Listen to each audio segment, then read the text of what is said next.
নবীজি পৃথিবীতে জন্মগ্রহণ করার পর মা আমিনা কান্না শুরু করে দিলেন। আব্দুল মুত্তালিব আসিয়া পুত্রবধূকে জিজ্ঞাসা করলেন, মা, সন্তান জন্মগ্রহণ করেছে, তোমার তো এখন আনন্দের সময়, খুশির সময়, তুমি কান্নাকাটি কিসের জন্য করতেছ? মা আমিনা ডাক দিয়া বলে, আজকে যদি আমার শিশুর আব্বু আব্দুল্লাহ জীবিত থাকতো তাহলে সে কতই না খুশি হতো, সন্তানের জন্য কত কিছু নিয়ে আসতো, কত খেলনা নিয়ে আসতো। আব্দুল মুত্তালিব বলে, মা, চিন্তা করার কোনো প্রয়োজন নাই, এই সন্তানের জন্য তার বাবা যেই পরিমাণ করবে আমি এর চাইতে আরো বেশি করার চেষ্টা করব।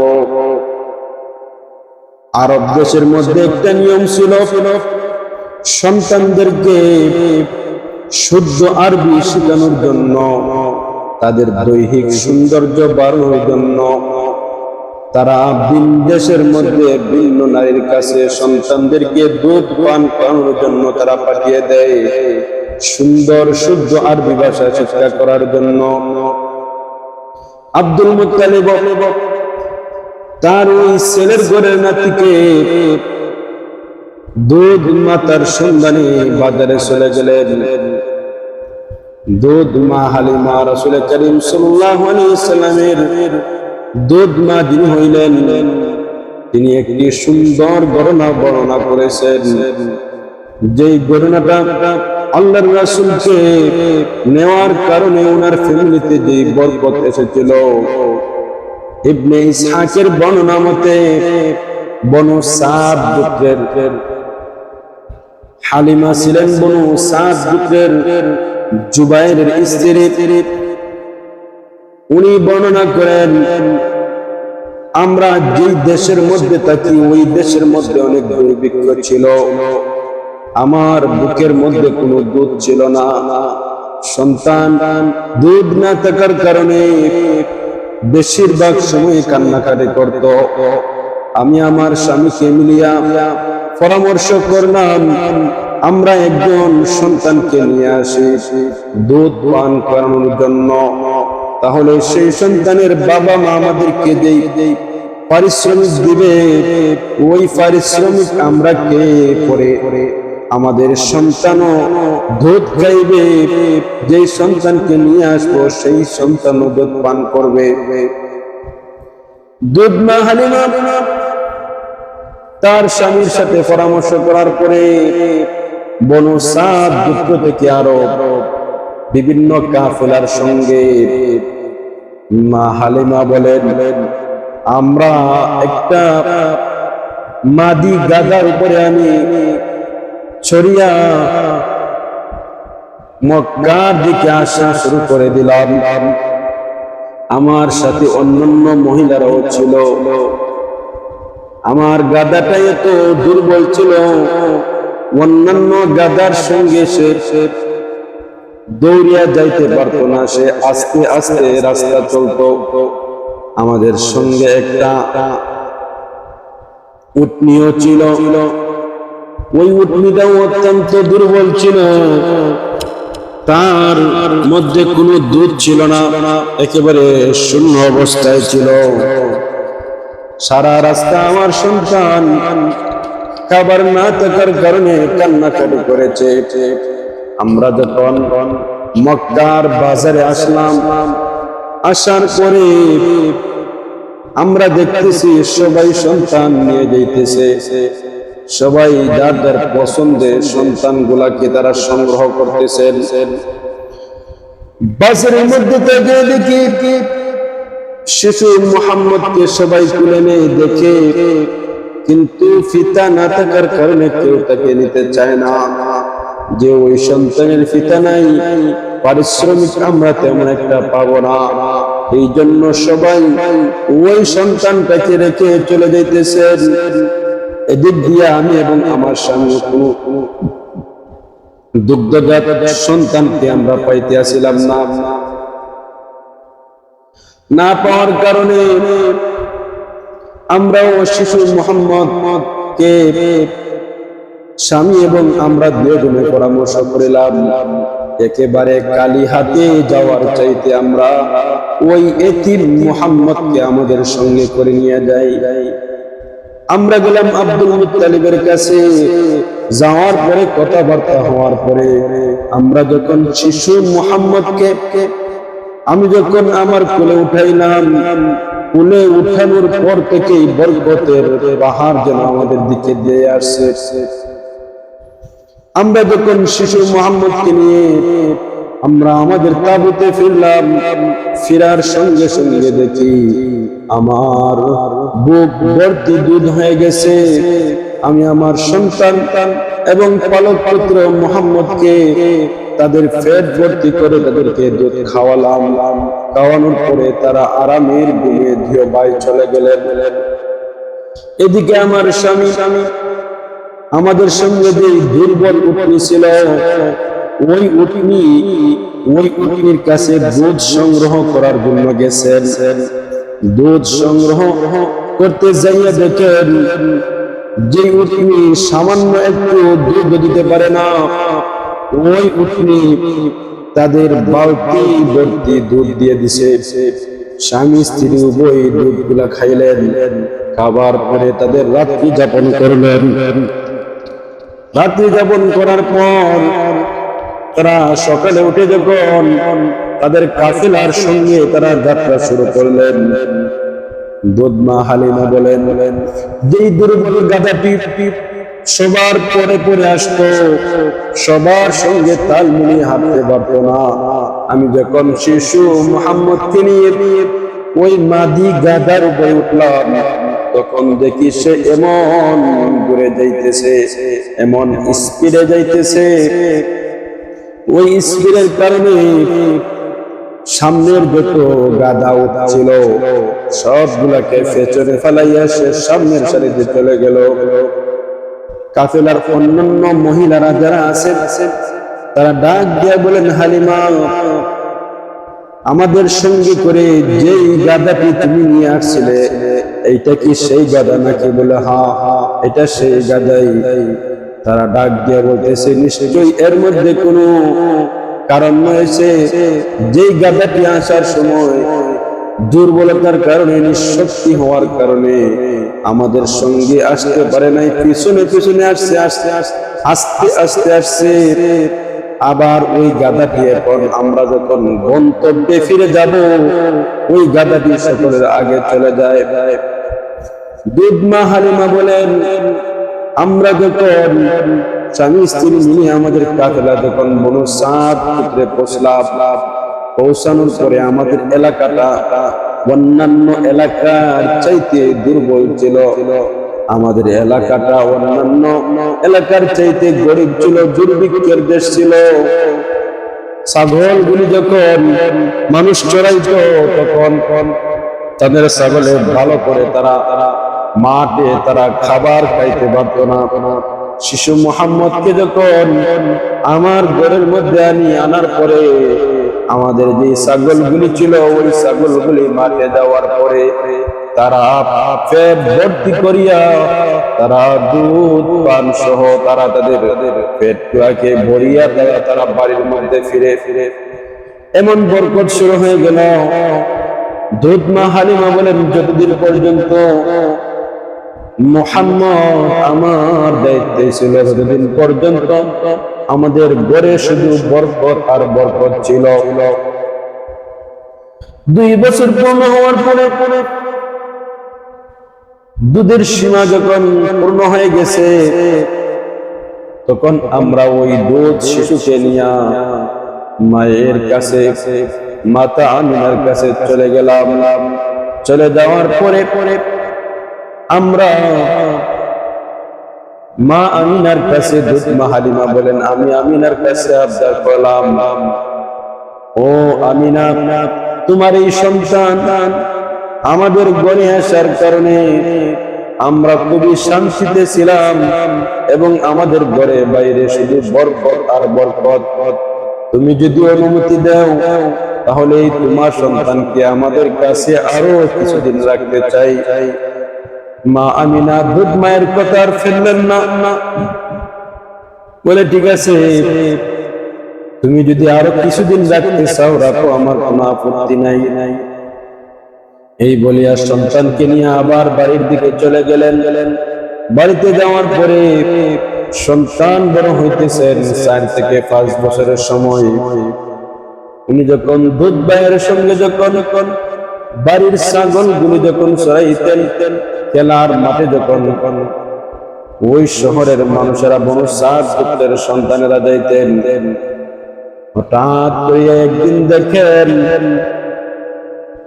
শিশু নবী মুহাম্মদকে একজন ফেরেশতা আসিয়া, 2 জন ফেরেশতা আসিয়া চিৎ করে শোয়া দিলেন। শোয়া ওনার বুককে ফাড়লেন। বুক বিদীর্ণ করার পরে ওনার বুক থেকে কলবকে বাহির করলেন। কলবকে বাহির করার পরে ওই কলব থেকে কিছু একটা অংশ বাহিরে ছুঁড়ে ফেলে দিলেন এবং বললেন, এটা হলো তোমার মধ্যে শয়তানের অংশ ছিল, এটা ফেলে দিলাম, পরিষ্কার করে দিলাম। তারপরে জমজমের পানি দানা ওনার কলবকে ভালো করে ধুয়ে দিলেন, পরিষ্কার করে যথাস্থানে আবার রেখে দিলেন। খেলার মাঠের যে সমস্ত ছেলেরা ছিল তারা দৌড়াইয়া দুধ মা হালিমার কাছে গিয়া খবর দিল, ও দুধ মা হালিমা, মুহাম্মাদের তোমার সন্তানকে জানি 2 জন মানুষ মেরে ফেলেছে। এই কথা শোনার সঙ্গে সঙ্গে হালিমা বেকুল হয়ে গেলেন, দিশেহারা হয়ে গেলেন।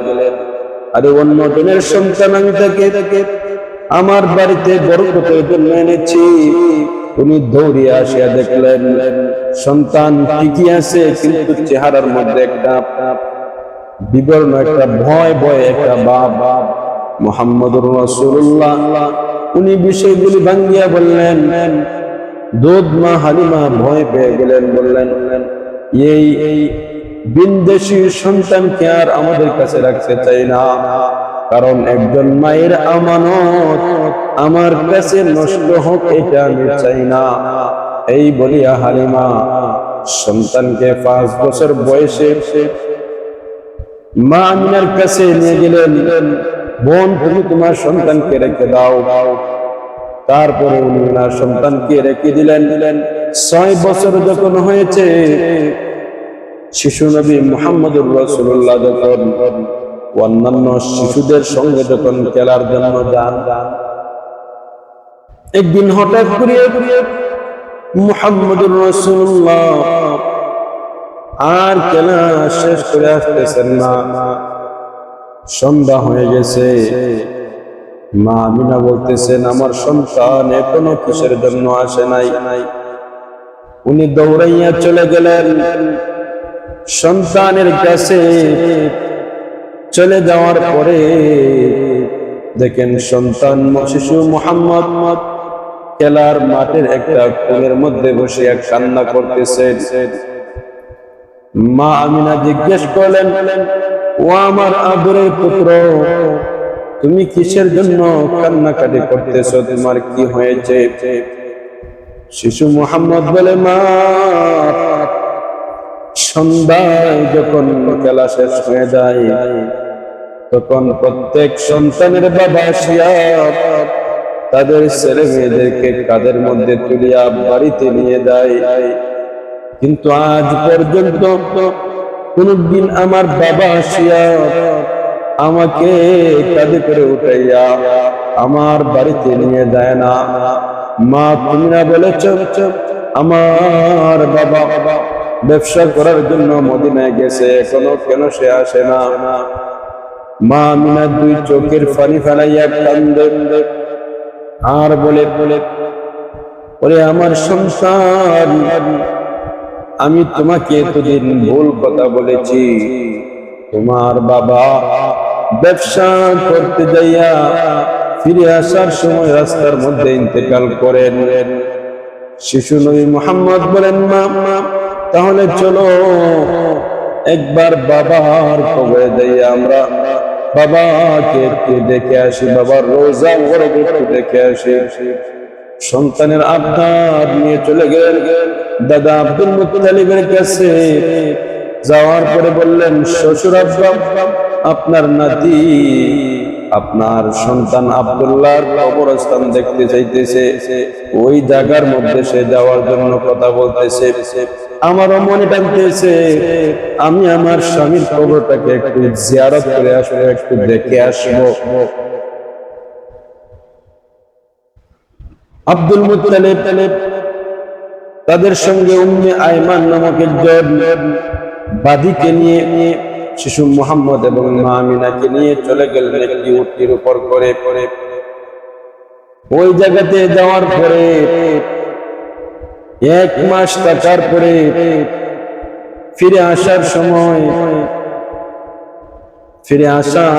সময় রাস্তার মধ্যে হঠাৎ করিয়া মা আমিনার পেটের মধ্যে ব্যথা শুরু হয়ে যায়। রাত্র অনেক হয়ে গেছে। হঠাৎ করিয়া ছোট্ট 6 বছরের শিশু মুহাম্মদকে ডাক দিলেন, ওরে সন্তান, ঘুম থেকে উঠো। শিশু মুহাম্মদ ডাক দিয়া বলেন, মা, এত রাতে তুমি কিসের জন্য, কি করতেছো? কিছুক্ষণ পরে মুহাম্মদ চেয়ে দেখেন মায়ের 2 চোখ ভরিয়া পানি বাইর হইতেছে। শিশু নবী মুহাম্মদ ডাক দিয়া বলেন, মা, তুমি কিসের জন্য কান্নাকাটি করে এত রাতে আমাকে বলো? মা আমিনা ডাক দিয়া বলেন, ও আমার আদরের সন্তান, আমি আর হয়তো এই জীবনে আর বাঁচবো না, আমি আর মক্কায় ফিরে যেতে পারবো না। শিশু নবী মুহাম্মদুর রাসূলুল্লাহ মায়ের এই কথা শোনার পরে ওনার 2 চোখ দিয়া পানি বাইর হইতেছে আর চিৎকার করে কাঁদতেছে। মা, জন্মের পরে কোনদিন বাবার আদর স্নেহ পাই নাই, বাবার মহব্বত পাই নাই, বাবার ভালোবাসা পাই নাই। এখন তুমি কি বলতেছো? তোমাকে যদি আমি হারিয়ে ফেলি, আমি কার কাছে আমার মাথা রাখবো? আমি কাকে মা বলে ডাকবো? এই বলিয়া মা দুনিয়া থেকে বিদায় নিয়ে গেছেন। মুহাম্মদুর রাসূলুল্লাহ মায়ের বুকের উপরে চিৎকার করা শুরু করে দিলেন। দাদা আব্দুল মুত্তালিব ঘুম থেকে উঠে নাতিকে সান্ত্বনা দিতেছেন। ওনারও ভারাক্রান্ত মন, চিন্তিত মন। এই ইতিম সন্তান জন্মের আগেই উনি বাবাকে হারাইলেন এবং মাকেও শিশু অবস্থায় হারাইলেন। তাকে কিভাবে রাখবেন চিন্তায় পড়ে গেলেন। উনি ওনাকে আদর করে যত্ন করে দাসী উম্মু আইমানকে সাথে নিয়ে মক্কায় চলে আসলেন। আসার পরে শিশু মুহাম্মদ নাতিকে এত আদর এবং এত যত্ন করলেন, এত ভালোবাসলেন, নিজের সন্তানের চাইতে আরো বেশি ভালোবাসা দিয়ে তাকে বড় করতে লাগলেন। ইবনে হিশামের মধ্যে উল্লেখ করেন